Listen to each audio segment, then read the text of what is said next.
showing up on other people's podcasts. I did a round of them for a while, and then started a massive amount of shit everywhere. Oh, that Mark, got all the way up to King Rogan, who decided to criticize me for talking shit about comics and then talk shit about me for an hour. It was really something. Maron, who have you put on? Name one guy Maron's put on. What have you done for comedy, Mark? What have you done? Yeah, it's a weird thing, man. So you're a salty old dude. Maron's one of the reasons I started podcasts. I used to love Maron's old podcast, and we've had him on Fire and the Kidney. He was awesome, one of my favorite guests.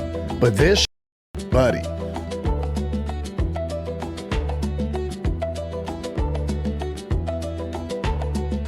Over the past several weeks, Marc Maron has been unusually vocal about what he dislikes in modern comedy culture, particularly what he refers to as the Rogansphere. He's discussed this on multiple podcasts, criticizing the Austin-centered comedy ecosystem around Rogan and the larger podcast-driven, anti-PC, clip-based machine that has grown from it. This context matters because it sets up Rogan's eventual response.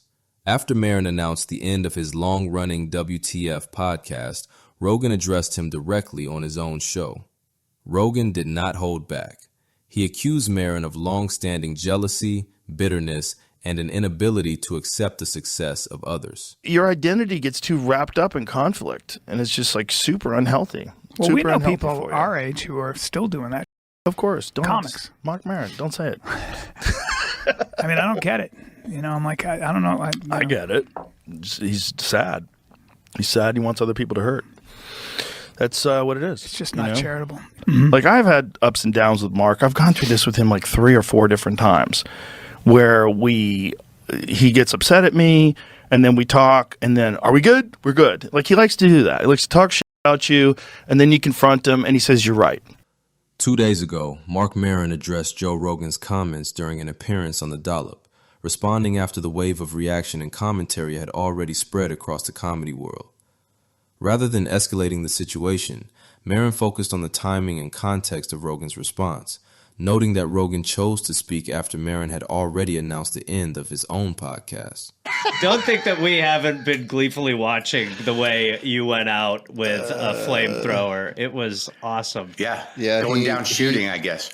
Yeah, but then once you were done, then he started firing shots when you no longer had a cannon. It's very funny when when they all start talking shit after you've signed off. The day after. The day after was the day where he's like, you know what? I'm actually going to be honest about Mark. Very brave. But no, you were cooking, and some of like where he started teeing off a little bit was where your special panicked. You'd had the bit about Theo, which was just hilarious, and then that apparently, great bit. The whole special's great. Everyone should go watch. But what happened to busting balls? It's like what comics have always done. You bust someone's balls. But the funny thing is that Joe, in the middle of his, strangely, the funny thing about that was that he did research. It was not off the cuff. Like he took some time to go through the history of me, and look at and some of it, like, he said I was sad. He said I was, I think, selfish. He said I was jealous. These are real surprises to a lot of my fans. Yeah, it's tough to hear. but the only thing that upset me is like some of the research was off, and it, which is indicative of people who do their own research in general. But like I got upset with some of the facts because they were not real. On The Dollop, Maron framed Rogan's reaction less as a rebuttal to specific arguments and more as an expected outcome of how influence operates within modern podcast culture. His tone was notably weary rather than confrontational, emphasizing that his frustration was never about personal rivalry, but about a broader environment where criticism of powerful figures is quickly reframed as jealousy or betrayal.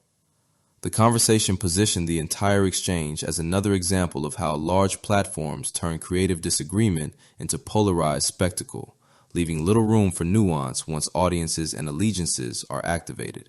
But no, I honestly, Mark, like the way that the level of honesty that you were just throwing out there was so refreshing. And I think so many people were like, oh my God, you just kind of, I think the whole this all did need a calling out, and I don't know. I just loved watching it, and I think a lot of other people did too. But my basic problem is like, look, whatever my problems are with, certain comics in terms of what they do, like that, I still believe, you can do whatever you want.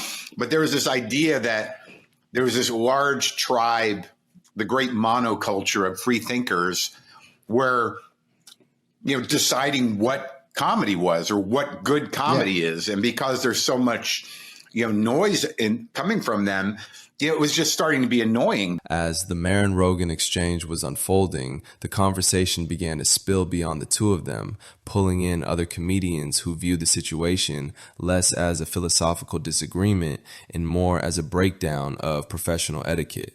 One of the most blunt reactions came during a discussion on The Golden Hour, where Brendan Schaub weighed in on what he saw as a growing problem in comedy, publicly airing grievances about peers instead of handling them privately. I wish people would just call each other and say, it's like I didn't like Schultz going on Rogan and talking about Santino and them. What was it? I didn't like that. I did. Oh, I did. What did I like did. that? I didn't like that. I did. What did he do? Nah, I'm with Schultz on that. There's this culture, and it's mainly a comic thing, where these guys, especially Rogan, even Firing the Kid, we've given so many people platforms, and then they want to talk or they're going to. So let's say you brought Marc Maron on this show and he started going bad on Rogan. I promise you I wouldn't add to it, or I wouldn't even give him a platform.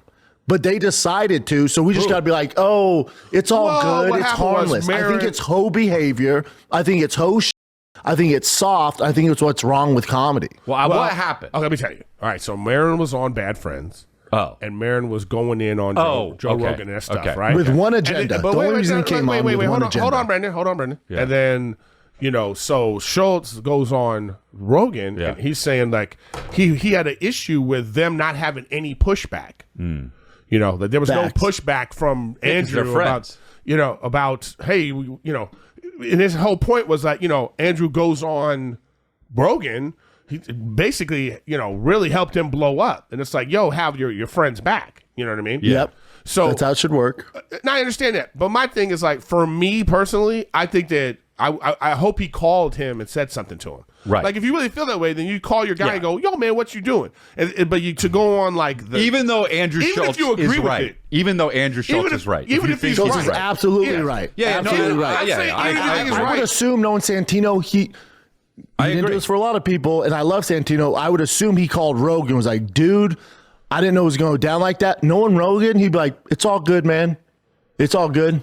Schaub's criticism centered largely on the idea of loyalty. From his perspective, comedians speaking negatively about one another on popular platforms, especially when those platforms belong to or are connected to mutual friends, signals a lack of integrity within the scene. He framed Maron's appearance on Bad Friends as an example of that breakdown, arguing that if someone has a real issue with a peer, the appropriate response is a private conversation rather than public criticism delivered for laughs, clicks, or validation. This perspective stood in direct contrast to Maron's approach, where Maron views public analysis and critique as part of comedy's responsibility to self-interrogate. Schaub treated it as oversharing that undermines trust. Yeah, it's also That's what happens too when this is what happens when you somebody that's really close to you, that someone is your friend. Mm-hmm. That's why you look at this. Man, I don't like how the amount of hate that Brendan gets from comics and stuff, and then when you're sitting on a stage with some of those people who were totally okay with talking shit about you, I'm like, what? Yeah. I'm like, what's going on right there? It's because it's not real, Eric. So what they're doing is I don't like that shit, man. I know, but tell me, brother, how you think I feel. But it became I was like the Nickelback of comedy. It became cool to hate on me and became okay. So those guys that were doing it, I get it. They didn't know me at the time. It was a trendy thing to do, and you jumped on it. Now, in person, I can't emphasize enough. In person, it has never happened. Right. In person, everyone's great to me. So I have this perspective of online's not real. They're doing what's trendy and what's going to get views. And they're not like that in real life. In real life, they're just trying to get by like we all are. Several points on the golden hour return to the idea that much of this friction exists online only, while in-person interactions between comics are often far less hostile. Schaub also pushed back on the notion that Rogan singularly shaped or damaged comedy, arguing instead that every major scene, Los Angeles, New York, Austin, contains weak material, learning comics, and uneven quality. From that view, attributing the state of comedy to one figure oversimplifies a much messier reality. His challenge to Maron was less about tone and more about impact, questioning whether repeated public critique meaningfully improves the art form or simply deepens divisions. It's like, dude, there's no loyalty or friendship with comics. Zero. That's zero, right? That's not true. Zero. Well, no. You're saying I have. you. Yeah. Yes. Yeah. No. I know. But here, let me finish what I was going to say. There is at base. There's none. And so if that's what being a comic is, then that's not what I am, bro. I'm a person first. Yeah. Like I'm gonna have your back, dude. I'm not gonna there's no dude. If I'm friends with Rogan. And I know Marc Maron hates Rogan. I'm not going to have him on my podcast. You're not coming on. That's just not happening. I'm not going to let you use my platform to my buddy who has done more for you than anybody else out there. Period. But here's the thing. The way it works in the world I come from is Marc Maron, with all the talk he's talking about, with all the Roganverse, and you guys aren't going to condone this, he needs to get punched in the face. That's how this should go. Well, behind a mic, if you're going to talk all this behind a mic, and you get physically assaulted, you're going to stop. Right. You fuck. Go complain to your cats, go do your shitty comedy, and go back into your dungeon. Well, see, this is... dude, I'm done being nice to him, and I was a fan of Mark. I get it, dude. Adding another layer to the conversation are comments from other comedians, particularly out of New York.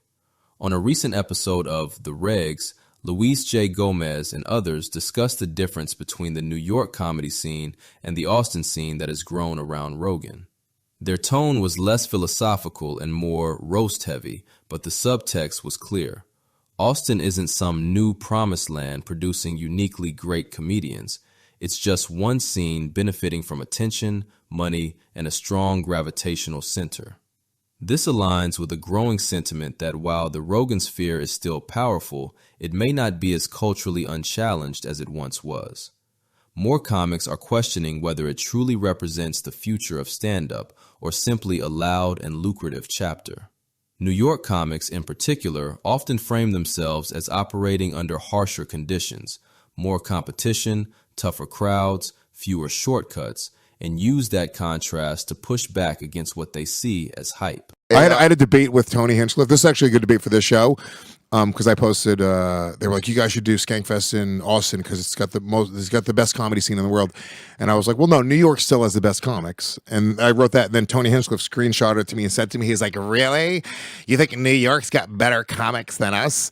And then he was like, "Who do you have?" And then I just wrote. I'll pull up the list. I just and then I was like, "Who do you have? Rogan and Tom Segura, and then Roseanne is like the third best, and Shane sometimes. Shane sometimes. Tim Dillon, not no, anymore. Tim Dillon claims New York. Yeah, Tim Dillon. We have Tim Beck. He spends most of his time here. Like the average comic, the guys you don't even know about, blow the guys in Austin away. Like absolutely, all the guys who are doing the Mothership, that small room. Every one of them that moved from New York couldn't even get on stage at the Stand. Couldn't even get on stage at the New York Comedy Club. These guys were failing in New York. That's a fact. It's an absolute fact. Trying to start a war. No, it's no war. They know what the fuck's up. They left New York because they couldn't cut it here. Let's get real. Yeah. Facts. Let's get real. Let's get real. 4 Serious p.m. real. Gas Digital. Skankfest is over. Now the bridges get burned. And I said to name a few others. This isn't even Still talking rock, about dude. the mid-level guys that are actual killers, like hundreds of them. All of the young bucks who followed Shane and Rogan to Austin couldn't get stage time in New York City. Whoa. Who you got? Then I was like, then there's unknown killers that like Greer Barnes or Mike Britt that will literally be impossible for anyone in Austin to follow. There's like 100 of those guys, the Godfreys, the Mike Yards. I was like, if you're talking about pound for pound, there's no talent pool like New York. This is off the top of my head. Austin has you, Shane, Rogan, Tom, ... Roseanne. It's thinning out. Well, they're all from LA. Nice. Snap. Did you put your phone down? Or you're All of this feeds into a broader question people keep asking. Is the ROGANSPHERE actually crumbling? Realistically, no. Not in any dramatic sense. Rogan remains one of the most influential figures in podcasting, Austin continues to attract comedians, fans, and investment. Many comics associated with that circle are wildly successful, and their audiences are not shrinking in any meaningful way. What is happening is increased resistance, more pushback, more jokes at its expense, more people willing to say, publicly, that they don't like what it represents. That doesn't mean the critics are wrong. It also doesn't mean Rogan's defenders are delusional. It means the comedy ecosystem is large enough now to sustain multiple centers of gravity, each with its own values and aesthetics. Where the discussion becomes more personal is in the tone of the disagreement rather than its substance. From a distance, the optics can feel slightly discordant. A highly successful, respected comedian in his 50s spending weeks publicly circling another comedian he dislikes. Even when the criticisms themselves have merit, repetition can shift how they're received. What starts as cultural analysis risks sounding, to some listeners, like fixation rather than critique. This is not unusual in comedy, especially among older generation comics who built their careers through introspection and confrontation. But in a landscape dominated by scale, algorithms, and constant output, tone often matters as much as argument. Some audiences interpret Maron's persistence as principled refusal to stay silent. Others hear it as grievance that overstayed its welcome. Both interpretations can coexist. If you really want to outgrow or outshine a scene you dislike, history suggests the most effective strategy isn't grievance, it's evolution. Make better work. Build something compelling. Let success, especially creative success, do the talking. Public criticism has a role, but it rarely ends debates on its own. In the end, comedy will keep doing what it always does, fragmenting, regrouping, taking pot shots, and reinventing itself while everyone argues about what it's supposed to be. Rogan, Maron, and the comics around them will all keep going. The question isn't who wins the podcast war, it's who continues to grow while the arguments rage on.